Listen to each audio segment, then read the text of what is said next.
Hey YouTube, welcome to my latest video. Today we're going to be taking a look at the augmented scale. Is it actually a scale that you can really use, or is it kind of just some kind of weird exercise? Stick around and find out. I'm going to start by taking you through a little bit of the theory, just a brief visit. We're going to talk about it. Talk about how we use it to build expectation. There's a few really cool tips about this scale that mean you don't have to learn a lot to kind of learn the scale over the whole fretboard. It's kind of really cool. And we're just going to look at how it's relevant and how we can actually use it. So I'll give you a hint. The answer is yes, but that it is usable, but you're going to have to stick around and find out how. And at the end, I'm going to show you some cool tricks on how to actually use it. So if we think about the major scale, we'll do this in C. We'll keep this nice and simple. And I won't get too into the theory. We're just going to touch on it and move into some playing. So, but I want you to think of this. We've got a major scale. And everybody kind of recognizes that. It's inherent. We've heard it in so many things. So much music is built off of this. And the reason is, if you think about it like this, we've got these two steps and then we get a half step. If we had have done a third step, full step, one full step, two full step, three full step, it's almost too expected. If we create that constant movement of tones, it just feels like we're pushing forward without any regard to any kind of melody. It almost feels like we're setting something up. And that is what the augmented scale is all about. It's all about the setup, folks. Just like a good joke or a good bit of music or a good chord change, it's the setup. Okay, so the augmented scale brings one of my favorite things. This note here, the sharp 5. This is a really important element of the augmented scale. So what is an augmented scale? It is simply moving in tones, or 2 frets at a time for us guitar players. That's how we would think of it. And we call that tone. So, or full steps, or full, and a half step would be, by the way, 1 fret. So, and obviously when we play that on the fretboard as a box shape, it looks a bit more complex than just playing it in a straight line. But let me just explain. The coolest thing about this, or one of the coolest things, is there's actually only 2 augmented scales. There are only 2 across the whole fretboard. And you're probably thinking, what do you mean by that? Well, think about this. There's 12 major scales, right? 12 minor scales. There's only 2 augmented scales that will get you every single note in the augmented scale on the whole fretboard. Why? Because if you think about this, let's play from open E and do all tones. E, F sharp, G sharp, A sharp or B flat, C, D, and E. Okay? If I start from F, we're going to play every other note. Therefore, there are only 2 augmented scales across the whole fretboard to encompass every single note that you would play in an augmented scale. How is this really useful? Well, and how do we use this? Now we're sort of getting into that department now. Whenever we think about tension and resolution, the simplest way we see this is what we call a 5-to-1.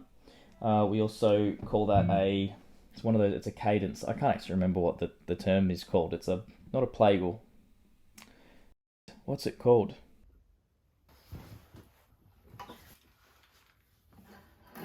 Okay, so I may have had to go look that up. Authentic cadence is what I was looking for. So that's a 5-to-1. Okay, so for example, the 5th note of a C scale is a G. Play a chord off of a G chord. Come back to a C chord. Okay, so that's how we generally resolve in the most simple form. So where augmented scales would come in is this is a great place to use augmented ideas, because we're sort of setting something up anyway. So if I was to play a G augmented scale, you can kind of hear how that sets up that tension. And of course we can do that in a smarter way. We could play a G augmented scale and we could kind of fall off one of the tones in that scale into one of the important tones from C. For example, the root note, the 3rd degree, or the 5th degree. Interestingly as well, when we play a G augmented,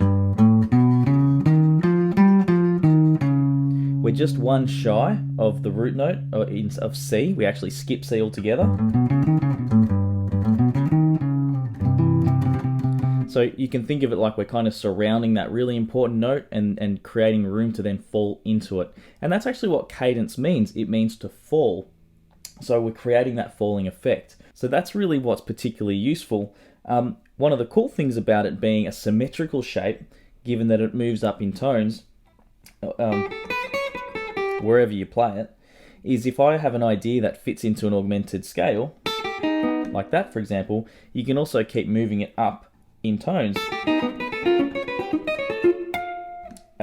Or for example, you can move it up major thirds, which is 2 tones, or you could go 3 tones. So then we could go, hang on, ooh, have to think about this.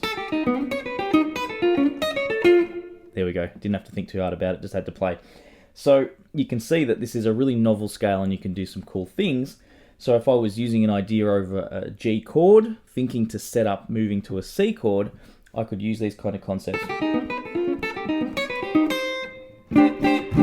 And then resolve with some kind of C chord, obviously.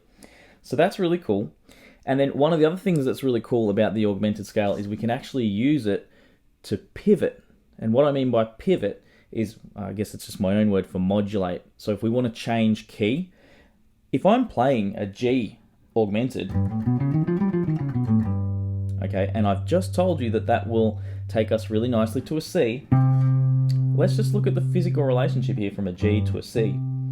We could actually do the same thing from an A to a D, or a B to an E, etc. So what this means is this scale here is essentially the same as the A version. Okay, so if I start from here, when I play from A, it's the same scale as G. So if I'm playing from the G, I'm kind of playing an A augmented as well, or a B augmented, or a C sharp augmented. So just as with G to C, when I'm playing this augmented scale, the door's open to resolve to D, as if I'm playing A to D, B to E. I don't even have to change the position. I just have to be maybe smart about the way I voice it, or sort of lead the line, so to speak.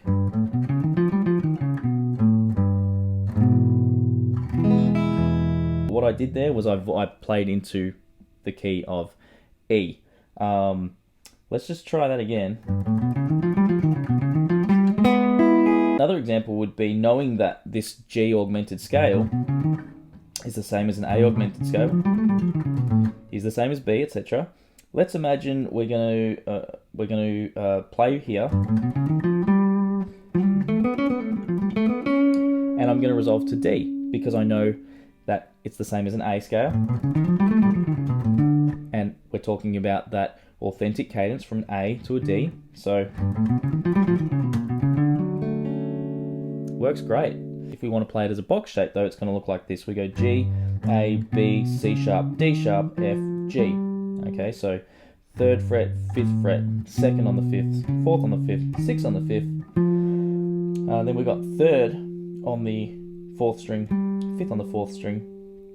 And then we've got, at this point we can go up to the 7 on the 4th string. And what I would do here, probably the easiest way, is to go to the 4, 6, and then we do the same on the next string, 4, 6, and then we go 3, 5, 7. So a really good trick for remembering this scale is to remember, think of it like this. We've got the first note, 2nd degree, 3rd degree, and if you can see my fingers there, imagine we're filling in the gaps on the next string. So we go to the 4 and the 6, so 3, 5, and 7 on the 6th string, 4 and 6 on the 5th string, and then we repeat this process, 3, 5, and 7, and we do 4 and 6 again. So we're filling the gaps on the next string. If I do 3, 5, and 7 on the 6th string, I'm going to do 4 and 6 on the 5th string, and then on the 4th string, 3, 5, and 7 again, and 4 and 6 on the 3rd string. When I go to the next string though, just play a square, just like that. Okay, because remember the 2nd string being weaker, we need to move up. So instead of going there, instead of filling the gaps or widening it back out, we actually need to move up. So we get that.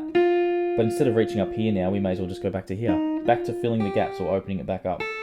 So backwards, fill the gap. So we did 7, 5, 3, 6, 4, we repeat 6/4, 6/4, then 7/5/3, fill in the gaps, 6/4, 7/5/3. Okay, and in terms of one of my favorite licks, I really like this one. It's sort of a bit of an arpeggio, so I'm going 4 on the third, 4 on the second, third on the first. Sorry, 4 on the third, 4 on the second, third on the first, 7, and of course you got that note in the middle. And yeah, you can move that idea, and it's always going to be the same arpeggio. So if I knew that I was working off G, I know I can still be working off G by moving up. And I know that it's then going to resolve to a C. Something else that I also like to do is you can pretty much take any major scale, all right, and if I want to treat, or any chord basically, let's say we're playing F, if I want to suddenly treat that as a 5 chord, which will then take us to, that same relationship I was talking about before, that so if F is here, we go straight across to a B flat, for example, I can take my major scale and turn it into an augmented, and then I know it's going to create tension to resolve forward to, it's moving up a 4th, but it means the chord you're on becomes the 5th of the next chord, if that makes sense. Have a think about that sentence, it's a complicated one. Guys, thank you so much for watching, and I'm sure there's going to be questions. Please put them to me. If I can help you more with it, I'd love to. Of course, grab some notes on the Patreon. I'll get them out in the next couple of days. And yeah, thanks for watching, and see you in the next one.